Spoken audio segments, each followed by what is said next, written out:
Bayi dikubur di batang pohon. Ayo kita pecahkan. Biasanya setelah seseorang meninggal, seseorang tersebut akan dimakamkan dengan mungkin cara-cara yang berbeda. Ada yang dikremasi, atau ada yang dikubur dalam tanah, ataupun orang-orang Mesir sempat memumifikasikan mayat-mayat. Di Indonesia terdapat beberapa tradisi pemakaman yang mungkin bagi sebagian dari kalian itu kalian jarang mendengar atau belum pernah mendengarnya. Karena itu hari ini kita akan membahas 5 tradisi pemakaman di Indonesia yang mungkin belum kalian ketahui. Yang pertama adalah makam bayi di dalam pohon. Di Tanah Toraja, jika ada seorang bayi yang gigi susunya belum tumbuh dan dia belum menyentuh 6 bulan, meninggal, dia biasanya akan dikubur di dalam sebuah batang pohon. Dan pohon yang boleh menjadi tempat kuburan bayi-bayi ini hanyalah pohon tara. Karena pohon tara memiliki getah yang sangat banyak dan orang-orang di sana itu mempercayai bahwa getah ini tuh seperti melambangkan air susu ibu. Karena itu ketika bayi ini dikubur di dalam lubang tersebut, kan ada getah-getahnya nih. Mereka tuh berharap bahwa bayi ini kelak akan dikembalikan ke rahim ibunya untuk dilahirkan kembali. Letak jasad bayi juga biasanya diletakkan sesuai dengan strata sosialnya. Jadi yang bangsawan itu biasanya di bagian atas dari batangnya, dan biasanya yang kalangan masyarakat biasanya agak tengah atau agak bawah gitu.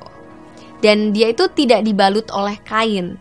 Dia biasanya dibiarkan begitu saja di dalam lubang, dan karena orang-orang berharap bahwa bayi ini bisa kembali ke rahim ibunya dan bisa dilahirkan kembali. Dan biasanya lubang-lubang di pohon tara ini biasanya ditutupi dengan sapu ijuk. Jadi kalau kalian misalnya ke Tanah Toraja, kalian lihat pohon tara yang ditutupin sapu ijuk, kalian tahu, kalian jangan berperilaku tidak sopan dekat situ karena itu merupakan kuburan bayi-bayi, guys. Yang kedua adalah ritual pemakaman trunyan.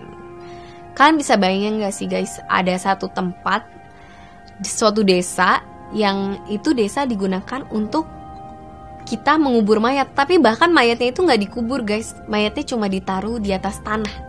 Ya, desa ini eksis di Indonesia dan desa ini ada di Bali. Ritual pemakaman trunyan ini berasal dari Bali. Memang kalau kita lihat ya, Bali itu memang menyimpan banyak hal-hal mistis. Seperti kalau kalian mungkin jalan-jalan ke sana, kalian bisa lihat banyak sesajen yang ditempatkan di mungkin dekat pohon besar atau gimana gitu ya. Dan salah satu tempat mistis yang terkenal yaitu desa tempat penguburan mayat, yaitu desa Trunyan.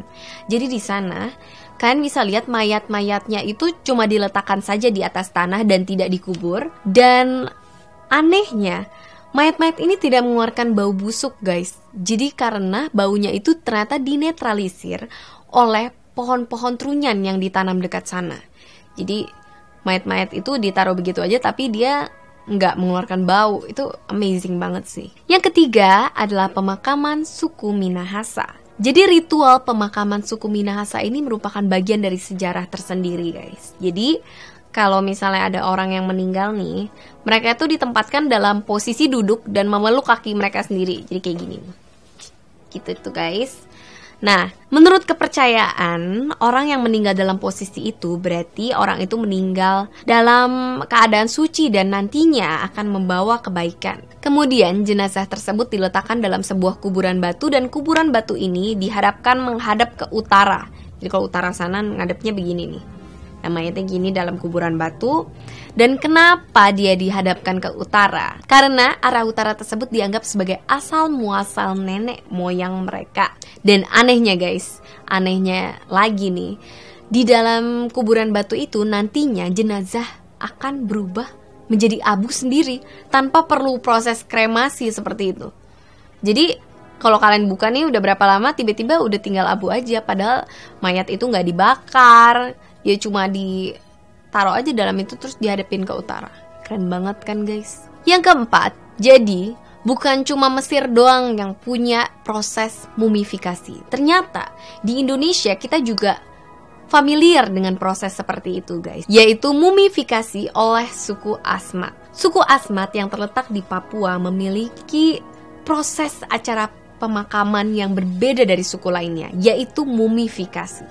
Jadi, ketika seseorang yang penting meninggal seperti mungkin kepala suku ataupun panglima perang yang meninggal, mereka biasa memumifikasi mayat dari orang-orang tersebut. Jadi, caranya itu tubuh orang yang meninggal tersebut akan diolesi oleh suatu zat tertentu. Lalu, dalam keadaan duduk, orang tersebut akan ditaruh di atas perapian tapi kena asap-asapnya doang, guys. Jadi, kena asap-asapnya tuh. Lalu, selama bertahun-tahun, akhirnya mumi tersebut akan memiliki warna kulit jadi hitam gitu, guys. Dan biasanya mumi ini disimpan di dalam rumah pria untuk kalau misalnya ada acara yang besar gitu ataupun lagi kumpul-kumpul, biasanya mumi ini dikeluarin untuk didudukan di ruang tamu atau ruang makan gitu, guys. Jadi bareng-bareng. Jadi kalau ada tamu dateng tuh, ya di rumah pria itu dia keluarin tuh muminya kepala suku ataupun muminya panglima perang gitu, yang merupakan kebanggaan bagi keluarga mereka. Jadi itu merupakan suatu budaya juga di Papua. Yang kelima adalah ritual pemakaman Taotao. Jadi di Tanah Toraja, ritual pemakaman yang unik bukan hanya kuburan bayi yang di batang pohon saja nih, guys. Ada lagi yang unik, yaitu ritual pemakaman Taotao. Jadi gimana sih ritual pemakaman ini? Nah, jadi kalau ada orang yang meninggal, dia akan ditempatkan di sebuah peti mati. Nah, peti mati ini akan dikuburkan di dalam gua-gua. Dan di sebelahnya akan dibuat patung yang menyerupai mayat yang meninggal tadi. Jadi udah ada peti mati ini dalam gua, di sebelahnya akan ditempatkan patung. Nah, patung itu yang namanya Taotao. Namun, tidak semua orang Toraja dapat dibuatkan Taotao.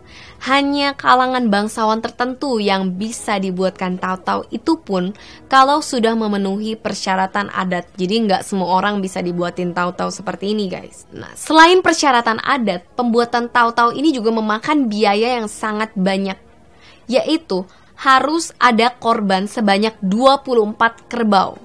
Nah, bayangin guys, satu kerbau aja harganya udah berapa tuh. Nah, ini kita harus menyembelih 24 kerbau untuk membuat Taotao. Jadi kalau badan patungnya itu biasanya terbuat dari kayu nangka, sedangkan matanya terbuat dari tulang dan tanduk kerbau. Jadi nggak bisa sembarangan. Terdapat filosofi di balik Taotao ini, yaitu posisi patungnya. Jadi biasanya patungnya itu posisi tangan kanan menghadap ke atas dan tangan kiri menghadap ke bawah. Ini adalah sebuah filosofi meminta dan memberi. Dan ini juga merupakan menggambarkan antara hidup dan mati gitu, guys. Jadi, know what you don't know. Sekian 5 tradisi pemakaman di Indonesia yang mungkin belum kalian ketahui. Menurut kalian dari 5 tradisi ini, tradisi mana yang paling unik? Dan jika kalian tahu tradisi-tradisi pemakaman unik lain yang ada di Indonesia, kalian boleh komen di bawah. Terima kasih sudah menonton Pojok Misteri. Jika kalian suka video ini, jangan lupa untuk like, komen, dan subscribe. Jika kalian mau nonton video sebelumnya, bisa nonton di sini. Stay cracking, salam crackers, cek cek tingkum priang.